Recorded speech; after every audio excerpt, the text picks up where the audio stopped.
শুভ সকাল সবাইকে নমস্কার জানাই। তো আজকে একটু বাইরে যাওয়ার আছে মার্কেটিং করতে পুজোর, তার জন্য আজকে সিম্পল একটা রান্না করব। তো সকাল সকাল সমস্ত কাজ করে নিয়ে এসে আমি চলে এসেছি রান্নাঘরে রান্না করার জন্য। তা এটা হচ্ছে গিয়ে আজকের করবো শঙ্কর মাছের ঝাল আর উচ্ছে আলু ভাতে। তেলটা গরম হলে আমি একটুখানি সামান্য নুন দিয়ে দেবো, কারণ শুনেছি যে নুন দিলে মাছটা কড়ার মধ্যে লেগে যায় না, হয়ও লেগে যায়ও না, মাছটা খুব ভালোভাবেই উল্টানো পাল্টানো যায়। যাই হোক, আমি রান্না করে নিয়ে মশলাটা করে নিয়েছিলাম। মশলার মধ্যে দিয়েছিলাম একটু আদা, রসুন, পেঁয়াজ, লঙ্কা আর টমেটো, সমস্ত কিছু একসঙ্গে বেটে নিয়ে এদিকে আমার মাছটা ভাজা হচ্ছে। আমি এক পিঠ হয়ে গেছে, আরেক পিঠটা ভেজে নেবো।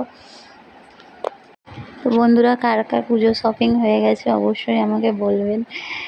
আমি আজকে শপিং করতে যাচ্ছি মেয়েটার জন্য, বিশেষ করে কারণ অনেক দিন ধরে বায়না করছিল। এই স্কুলের এত প্রেশার থেকে বেরোতে পারে না, তার জন্য বায়না করছিল যে বাইরে যাবে ঘুরতে যাবে। তো বললাম তো চলো, পুজোও এসে গেছে, তাহলে ওর জন্য কেনাকাটিও হবে, একটু ঘোরানোও হবে।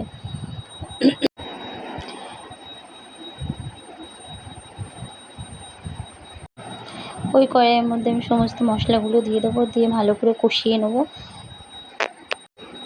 আজকের আমি খুব তাড়াহুড়োর মধ্যে ছিলাম, তাই কোনো রকমে করছিলাম, কারণ মেয়ে স্কুল থেকে আসবে, রেডি হব, তারপরেই যাব। আজকে যেহেতু টিউশনি নেই, তার জন্য আজকে যাচ্ছি, নইলে টিউশন থাকলে হয়তো যাওয়া হতো না। যাই হোক, এরপরে আমি সমস্ত মশলা দিয়ে দেবো। মশলার মধ্যে থাকবে শুধু হলুদ আর নুন, কারণ কাঁচা লঙ্কা বেটে দিয়েছি, তার জন্য আর গুঁড়ো লঙ্কাটা দিলাম না, যেহেতু বাচ্চা খাবে তার জন্য। চারিদিকে যখন বাঁশের প্যান্ডেলগুলো হচ্ছে, মনে হচ্ছে যে হ্যাঁ, পুজো চলে এসছে বলে একটা পুজো পুজো ভাব। পুজো হওয়ার আগে একটা আনন্দ ভাব, যে এই মা জলে মানে ভাসান হয়ে যায়, তখন কতটা মন খারাপ লাগে। দিয়ে দুপুর রেডি হয়ে চলে যাচ্ছি আমরা নিউ মার্কেটের দিকে রওনা দিয়েছি। তবে একটা জিনিস বুঝলাম, যে নিউ মার্কেটে গিয়ে আমরা প্রচণ্ডভাবে ঠকে গেছি। ওখানে বাচ্চা মেয়েদের যেমন এক দাম